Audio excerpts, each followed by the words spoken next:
Movie start एक नए शादीशुदा कपल से होती है जिसका नाम सूफी और जेम्स होता है। वो अपनी शादीशुदा ज़िंदगी से बहुत खुश होते हैं। बनता भी है क्योंकि सारी उम्र के ट्रायल के बाद जब सब्सक्रिप्शन मिल जाए तो कौन खुश नहीं होता।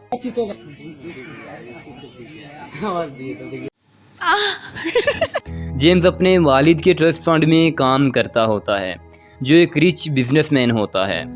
लेकिन एक दिन जेम्स को कॉल आती है कि उसके फादर नहीं रहे। वालिद के इंतकाल के बाद उसको सारी विरासत मिल जाती है और वो कंपनी का सीईओ बन जाता है। जेम्स और सूफी शहर से दूर एक मैंशन में रहने के लिए चले जाते हैं और वो वहाँ अपनी नई ज़िंदगी का आगाज़ करते हैं। बदकिस्मती से सोफ़ी को लग्जरी लाइफ की आदत नहीं होती और इसकी नौकरानियाँ इसकी बहुत खिदमत करती हैं।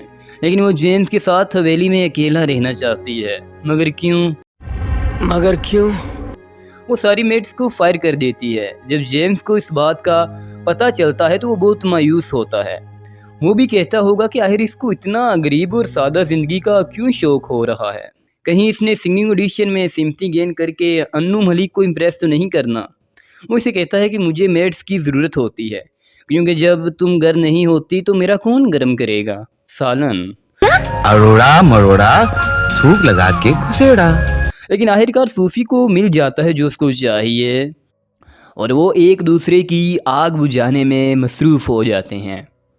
एक दूसरे की बैटरी लो करने के बाद जेम्स अपनी मीटिंग में होता है और उसको सूफी कॉल करती है और घर आकर घास काटने वाली मशीन को ठीक करने के लिए कहती है, अरे मैं भी ऐसी बीवी से शादी करूँगा जो चलते मीटिंग में बोले कि सब काम छोड़ के घर आ जाइए और आके मेरा काटिए। सूफी अपनी न्यू जॉब के बारे में कंफ्यूज होती है और वो हर बीवी की तरह जेम्स को ही सारी प्रॉब्लम्स का ज़िम्मेदार समझती है। वो जेम्स से घर के कामों के बारे में झगड़ती है, हालांकि इसने खुद ही मेड्स को छुट्टी करवाई होती है। आखिरकार वो एक आदमी से मिलते हैं जो आर्टिफिशियल इंटेलिजेंस रोबोट सेल करता है जो घरेलू मुलाजमों के तौर पर इस्तेमाल होते हैं। पहले तो जेम्स एक ब्यूटीफुल रोबोट लेने के लिए सोचता है क्योंकि इसका ख्याल होता है कि वो घर के काम करने के साथ साथ मेरी भी आंखें ठंडी रखेगी। लेकिन इसकी बीवी बोलती है, नो नो नो, मुझे कोई घर में लड़की नहीं लानी। नो। मगर क्यों क्योंकि इसको इनसिक्योरिटी होती है। पर तो फिर मर्दी है ना, कब तक नहीं फिसलेगा। आखिर में वो अपनी बीवी के डिसीजन पर एग्री होकर घर एक मेल रोबोट ले जाते हैं। शुरू में ये सब नॉर्मल होता है। हेनरी एक रोबोट और अच्छे नौकर की तरह उनके लिए खाना बनाता है और उनका गार्डन साफ करता है। हेनरी सूफी का रूम क्लीन कर रहा होता है और एक्सीडेंटली सूफी की ज़ियारत कर लेता है। वो सब कुछ देख लेता है जो सूफी को नहीं दिखाना था। सूफी इसको रूम से बाहर जाने के लिए कहती है। वो अपने हस्बैंड जेम्स से हेनरी के बारे में कंप्लेन करती है। अरे बस कर, कितनी कंप्लेन करेगी। सूफी खुद को तनहा महसूस करती है क्योंकि जेम्स हमेशा अपने काम में बिजी होता है, जिसके नतीजे में वो हेनरी के साथ ज़्यादा टाइम स्पेंड करती है। वो इसको इंसानी जज्बात और इमोशंस के बारे में किताब पढ़ने को कहती है। मगर क्यों हेनरी आर्टिफिशियल इंटेलिजेंस की वजह से समझ जाता है कि आगे अब क्या करना है। सूफी किसी चीज़ की आवाज़ सुनकर उठ जाती है। जब बाहर जाती है तो वो हेनरी को नंगा ज़मीन पर लेटा हुआ पाती है। हेनरी उसको कहता है कि मुझे ख्वाब आया है कि मैं इंसान हूँ। अगले दिन वो सुबह जूलियन के पास जाते हैं और उसको हेनरी के बारे में बताते हैं जो उसने कल रात किया होता है। जूलियन इनसे कहता है कि तुम लोगों ने इसके साथ बहुत सी इंसानों वाली चीज़ें की हैं और इसको इंसानों के इमोशंस पढ़ने के लिए बोला है, जिससे ये सब हुआ है। जेम्स सूफी पर इल्ज़ाम लगाता है कि इसने ही हेनरी को खराब किया है। फ़िलहाल उनके ताल्लुकात खराब होते चले जा रहे थे। काम के बाद जेम्स को सूफी का लिखा हुआ खत मिला। जब वो पहली बार घर आए थे कि वो जेम्स से कितना प्यार करती है। फिर वो सूफी से माफ़ी मांगने के लिए कमरे में कुछ कैंडल्स लेकर आता है। वो सूफी को कहता है कि आओ तुम्हें अपने जहाज़ की सैर करवाऊँ। लेकिन सूफी मना कर देती है क्योंकि उसका मूड नहीं होता। इसी रात हेनरी इससे कहता है कि वो ह्यूमंस इमोशंस फील कर रहा है। हेनरी को लगता है कि उसको सूफी की परेशानियां दूर करने के लिए बनाया गया है, चाहे फिर वो सूफी की प्यास बुझानी हो या फिर इसके साथ सोना हो। क्या बोला तूने? जब जेम्स काम पर जाता है तो सूफी जानबूझकर अपने सोने वाले कमरे का दरवाज़ा खोल देती है। इसके बाद सूफी हेनरी से मसाज करवाती है और अपने ही हाथों से अपनी टैंकी से पानी निकालती है। इसके बाद वो हेनरी से कहती है कि तुमने मुझे देखा तो नहीं मुझे कुछ करते हुए। बाद में जेम्स इन दोनों को पूल में बैठे देखता है। उसको इन दोनों की क्लोजनेस देखकर गुस्सा आता है। वो जूलियन को बोलता है कि हेनरी को ठीक करो ताकि ये मेरी बीवी से अटैच ना हो। जूलियन उसको बताता है कि हेनरी वैसा ही करेगा जैसा तुम उसको बोलोगे।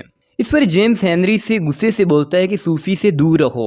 हेनरी ये सब सूफी को बता देती है, जिसकी वजह से जेम्स और सूफी की लड़ाई हो जाती है और अगले चांद रोज सूफी घर से चली जाती है।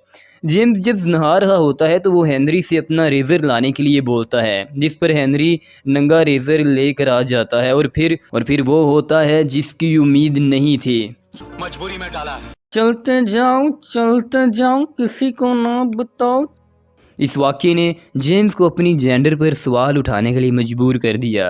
अगले दिन जेम्स ने सूफी को कॉल की अपनी रिलेशनशिप ठीक करने के लिए। सूफी चोरी चोरी हेनरी से मिलने के लिए आती है। हेनरी सूफी को किस करता है और उसको मसाज देता है। मजबूरी में डाला है।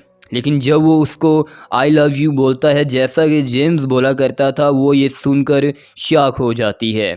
वो जेम्स को सच सच बता देती है। इसके बाद जेम्स को बहुत गुस्सा आता है। वो हेनरी को मारता है और उसके सारे चार्जर उतार देता है।